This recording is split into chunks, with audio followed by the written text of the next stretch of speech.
ನೀವು ಕೇಳಿರುವ ಗಾದೆ ಒಡೆದ ಹಾಲು ಹೆಪ್ಪಿಗೆ ಬಂದೀತೆ ಬಹಳ ಅರ್ಥಗರ್ಭಿತವಾಗಿದೆ. ಇದರ ನೇರವಾದ ಅರ್ಥವೆಂದರೆ ಒಡೆದು ಹೋದ ಹಾಲು ಮತ್ತೆ ಗಟ್ಟಿಯಾಗಿ ಮೊಸರಾಗಲು ಸಾಧ್ಯವಿಲ್ಲ.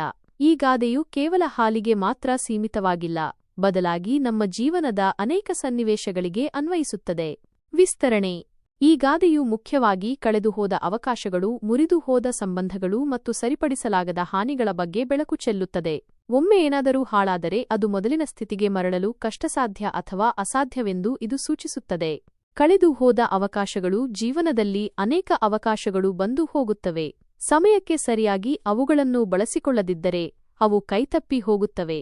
ಆಮೇಲೆ ಪಶ್ಚಾತ್ತಾಪಪಟ್ಟರೂ ಅವು ಮತ್ತೆ ಸಿಗುವುದು ಕಷ್ಟ. ಒಡೆದ ಹಾಲು ಮತ್ತೆ ಹೆಪ್ಪಾಗದಂತೆ ಕಳೆದುಹೋದ ಅವಕಾಶಗಳು ಮತ್ತೆ ಮರಳಿ ಬರುವುದಿಲ್ಲ. ಉದಾಹರಣೆಗೆ, ವಿದ್ಯಾರ್ಥಿಯು ಪರೀಕ್ಷೆಗೆ ಸರಿಯಾಗಿ ಓದದೆ ಅನುತ್ತೀರ್ಣನಾದರೆ ಆ ವರ್ಷ ಕಳೆದು ಹೋಗುತ್ತದೆ. ಮುಂದಿನ ವರ್ಷ ಪರೀಕ್ಷೆ ಬರೆಯಬಹುದೇ ಹೊರತು ಆ ಕಳೆದು ಹೋದ ವರ್ಷವನ್ನು ಮರಳಿ ಪಡೆಯಲು ಸಾಧ್ಯವಿಲ್ಲ. ಮುರಿದುಹೋದ ಸಂಬಂಧಗಳು ಬಹಳ ಸೂಕ್ಷ್ಮವಾದವು. ಕೋಪ, ಅಹಂಕಾರ ಅಥವಾ ತಪ್ಪು ತಿಳುವಳಿಕೆಯಿಂದ ಅವು ಒಡೆದು ಹೋದರೆ ಅವುಗಳನ್ನು ಮತ್ತೆ ಮೊದಲಿನಂತೆ ಸರಿಪಡಿಸುವುದು ಬಹಳ ಕಷ್ಟ.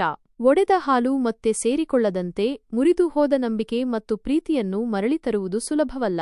ಮಾತುಗಳು ಕತ್ತಿಗಿಂತ ಹರಿತವಾದವು ಎಂದು ಹೇಳುವುದಕ್ಕೆ ಇದೇ ಕಾರಣ. ಒಂದು ಕೆಟ್ಟ ಮಾತು ಅಥವಾ ಕೃತ್ಯವು ಸಂಬಂಧದಲ್ಲಿ ಬಿರುಕು ಮೂಡಿಸಬಹುದು, ಅದು ಎಂದಿಗೂ ಸಂಪೂರ್ಣವಾಗಿ ಮುಚ್ಚಿಹೋಗಲಾರದು.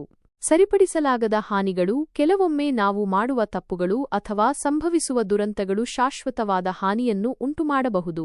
ಆ ಹಾನಿಯನ್ನು ಸರಿಪಡಿಸಲು ಸಾಧ್ಯವಾಗುವುದಿಲ್ಲ. ಒಡೆದ ಹಾಲು ತನ್ನ ಮೂಲರೂಪವನ್ನು ಕಳೆದುಕೊಂಡಂತೆ ಕೆಲವು ಘಟನೆಗಳು ನಮ್ಮ ಜೀವನದಲ್ಲಿ ಅಳಿಸಲಾಗದ ಗುರುತುಗಳನ್ನು ಮೂಡಿಸುತ್ತವೆ. ಉದಾಹರಣೆಗೆ, ಅಪಘಾತದಲ್ಲಿ ಅಂಗವೈಕಲ್ಯ ಉಂಟಾದರೆ ಅದನ್ನು ಮತ್ತೆ ಸರಿಪಡಿಸಲು ಸಾಧ್ಯವಿಲ್ಲ.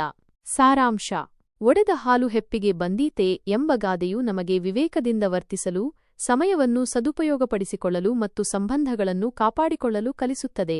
ಯಾವುದೇ ವಿಷಯವೂ ಹಾಳಾಗುವ ಮುನ್ನ ಎಚ್ಚರಿಕೆ ವಹಿಸುವುದು ಉತ್ತಮ.